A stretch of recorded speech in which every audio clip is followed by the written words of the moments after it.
حضرت عبداللہ بن جعفر حضرت جعفر تیار کے بیٹے تھے، نبی پاک کی پھوپھی کے بیٹے تھے حضرت زبیر بن عوام رضی اللہ تعالیٰ، وہ انتقال کر گئے۔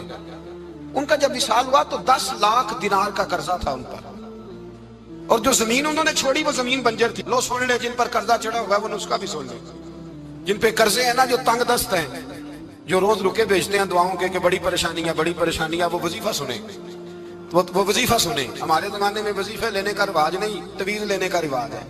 لینا چاہیے، تویز بری چیز نہیں، اچھی چیز ہے، لیکن زیادہ کام برکت والا کیا ہے؟ اللہ اللہ کرنا۔ کیا کام ہے؟ سجدہ کرنا برکت والا کام ہے۔ حضرت عبداللہ بن جعفر تیار کہتے ہیں میں نے قرضہ لینا تھا زبیر بن عوام سے، وہ وصال کر گئے۔ میں ان کے بیٹے کے پاس گیا، عبداللہ بن زبیر کے پاس۔ میں نے کہا پیسے لینے تھے، کہا بالکل لینے ہیں، میرے ابا جی مجھے وصیت کر کے گئے، لکھ کے گئے کہ یہ پیسے دینے، اور وہ یہ لکھ کے گئے ہیں، میں زندگی بھر کوشش کرتا رہا ہوں، ادا نہیں ہو سکے، بیٹا تیری ذمہ داری ہے میرے قرضے ادا کرنا۔ عبداللہ بن زبیر رضی اللہ تعالیٰ عنہ کہنے لگے میں انشاءاللہ آپ کی رقم دے دوں گا۔ تو عبداللہ بن جعفر تیار کہنے لگے بھائی ہم دونوں آپس میں ہیں، کوئی شے نہیں چھوڑ کے گئے آپ کے ابا جی، کوئی چیز نہیں۔ توجہ ہے میری بات پر؟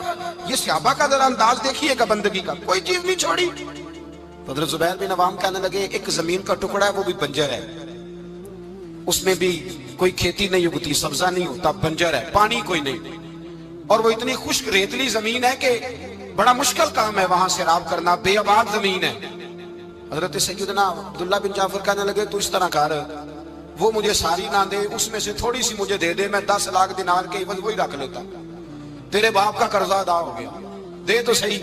انہوں نے کہا کیا کریں گے، وہ تو کسی کام کی نہیں، چند کوڑیوں کی بھی نہیں، فرمایا مجھے دے دو، میں جانوں اور میرا کام جانے۔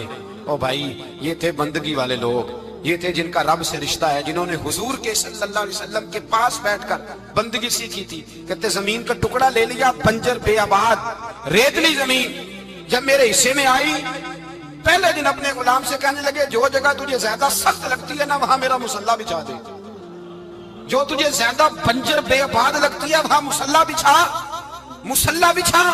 غلام نے مصلی بچھایا تو عبداللہ بن جعفر نے اللہ اکبر کہہ کے نیت باندھی۔ یہ حضرت جعفر تیار کے بیٹے حضرت علی کے بھتیجے، انہوں نے نیت باندھی نماز کی، سر سجدے میں رکھا، رونے لگے، کہنے لگے اللہ میں بھی تیرا بندہ اور جس سے لینے تھے وہ بھی تیرا بندہ، خدا بندہ ہمارے درمیان مہربانی فرما، کرم نوازی کا، رحمت کا فیصلہ فرما۔ اتنا روئے کہ مصلی بھیگ گیا۔ کہتے اتنا تڑپ رہے تھے کہ صحابہ اکٹھے ہو گئے ان کے گرد، مصلی بھیگ گیا۔ جب بھیگا ہوا مصلی نماز مکمل کر کے اٹھایا نا، کہتے مصلی اٹھایا تو نیچے سے اللہ نے پانی کا چشمہ جاری فرما دیا، اللہ نے پانی کا چشمہ جاری کر دیا۔ فرمایا بناؤ حوض، کرو کھیتیاں سیراب۔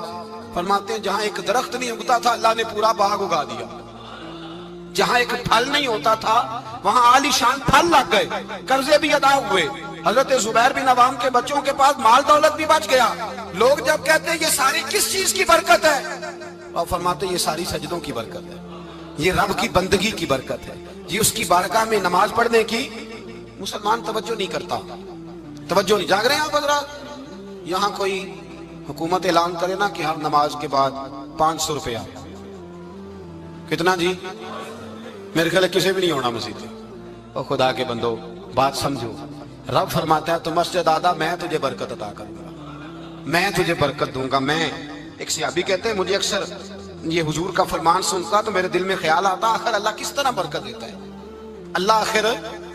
ایک صحابی کہتے ہیں نبی پاک صلی اللہ تعالیٰ علیہ وسلم نے فرمایا عبادت کرو اللہ برکت دے گا۔ میرے دل کے اندر خیال آیا کس طرح، آخر اللہ کس طرح سے نوازتا ہے، اعلان کیا ہے؟ کہتے میں یہ بات سوچ کے نا تو مجھے قضائے حاجت کی حاجت ہوئی، پخانہ پیشاب کے لیے میں نکلا تو ایک جگہ دور جا کے میں بیٹھا، کھیتوں میں دور جا